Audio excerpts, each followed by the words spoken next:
Hello everyone, myself Dr. Manjeet Kumar, Faculty of Paramedical Sciences at Rama University. So today in this video I am going to discuss about what is the muscle energy technique and what is recently are carried out. They are the surgeries which are performed by orthopedic surgeons, that is TKR. So total knee replacement, what is total knee replacement is about, and what is the MET, muscle energy technique. So this is a combination of both. This technique is oldest one and this surgery is latest one. So today we will learn about these two topics as an introductory session. So first of all, I would like to tell you what is the muscle energy technique. Actually, the muscle energy technique, which is depend upon mostly on the isometric contractions. These isometric contractions could be very helpful to relax the muscles. So this relaxation would be or depend upon the reflex actions. So in the muscle energy technique, we think about the what is the principle. So as far as principle is concerned about the MET, it is based upon the autonomic inhibition, and another principle is reciprocal inhibition. On both these two principles, there are most commonly used two MET techniques.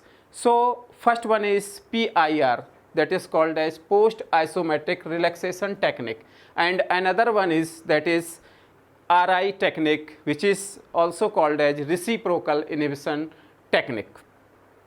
Both these work as a reflex relaxation, which is the outcome of the isometric stretch that is carried out by the physiotherapist in a session while we are going to treat the patients with post TKR surgeries, where there is a stiffness, pain, swelling, and also decreased range of or limited or restricted range of motion. In these scenarios, we can use this technique, and it is very effective to manage the conditions in patients with total knee replacement surgeries. So as we talk about the father of muscle energy technique, they are Sir Michel, who developed this technique, and this technique is actually osteomanipulative technique. So this is the old one technique which is used by number of physiotherapist professionals during the treatment of the patients with stiffness, pain, swelling, and limited range of motion and function. So it is very useful if we apply it in a proper way. So next is the others techniques which look like as the MET. So other techniques most commonly which look like as the MET is PNF technique. PNF technique works upon same principles, and it is also of two types mainly. One is isometric strength and another one is isometric stretch. Means two criteria is followed here, one is stretch and another one is strength. So next, how we can classify the MET, as I already told you, these are mostly of two types, PIR and reciprocal inhibition RI techniques. So what is the actually main use of these techniques? So these techniques could be used in any conditions where there is a reduced flexibility of muscles, or we can say there is a stiffness, stiff structures. It may be muscles, maybe fascia, maybe other surrounding tissues. For example, we can take an example such as knee joint.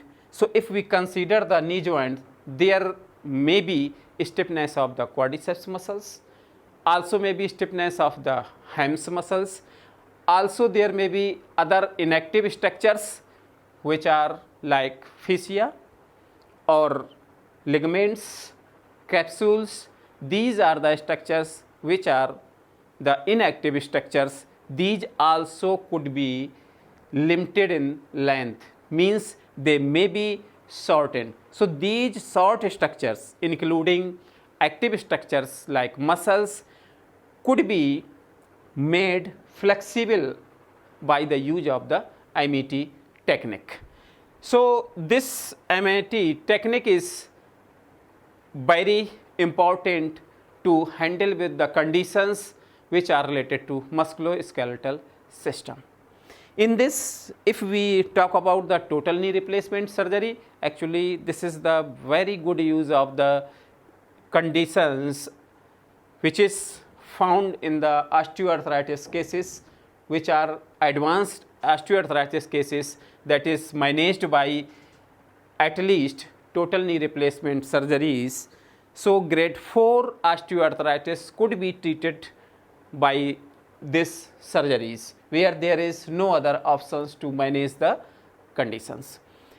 So if we want to go through deep in this technique, so this technique why is very effective in comparison to others like PNF or other techniques. So fact is that it is an active and direct technique. This is the main criteria due to which this technique is very efficacious. So the fact that is I would like to focus or stress over here is active and direct technique. Active means when this technique is going to applied over the conditions like post TKR surgery patients.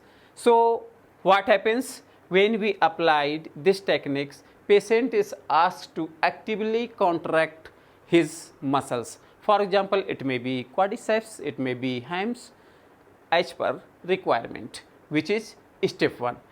So what it mean by direct technique? Direct means there is always a barrier when any joint range of motion is limited. So we go up to that barrier. So directly we have to go up to that barrier, and then we have to ask the patient to contract his muscles.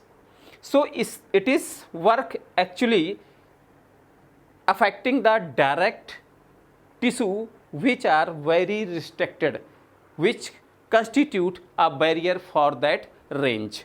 So that's why it is a direct technique. So these two words are very important for this technique, active and direct.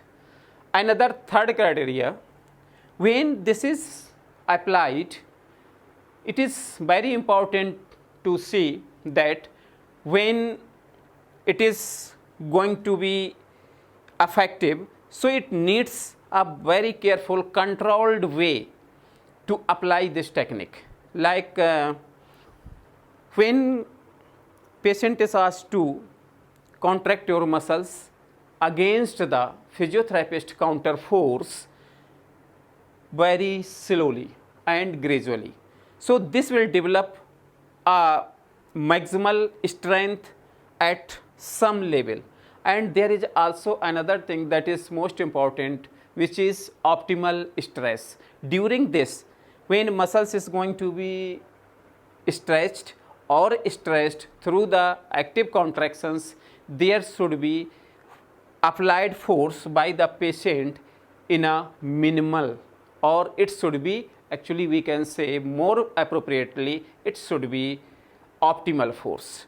optimal force is the key factor to gain the very good results after application of the muscle energy technique. Otherwise, these techniques will not be so effective as it should be. Okay, so let us understand about what is the total knee replacement. As we found in society, populations, there is a number of cases of post-operative surgery which are carried out mostly India and others countries regarding the knee joint, because osteoarthritis is most commonly the conditions which is found in the society. So as far as TKR is concerned, here two types of surgeries there, unicompartmental and bicompartmental, and these two type of surgery is carried out as per requirement of the osteoarthritic conditions. So in this surgery we use the different kind of implants. Actually, implants is also a key factor which can vary the result after surgery. So implants, there is a oldest implant is which are used in the earlier, they are cobalt one, and another advancement is oxynium. Now today are used very advanced implants, like some companies are there who made these implants like Zimmer. So these are very effective implant, and these implant are high flex implant. So it is very important to gain a full range or to gain a maximum range after surgery. There is a need of use the very good implant or high flex implant. So this is about the TKR surgery. It is a brief overview, and next lecture we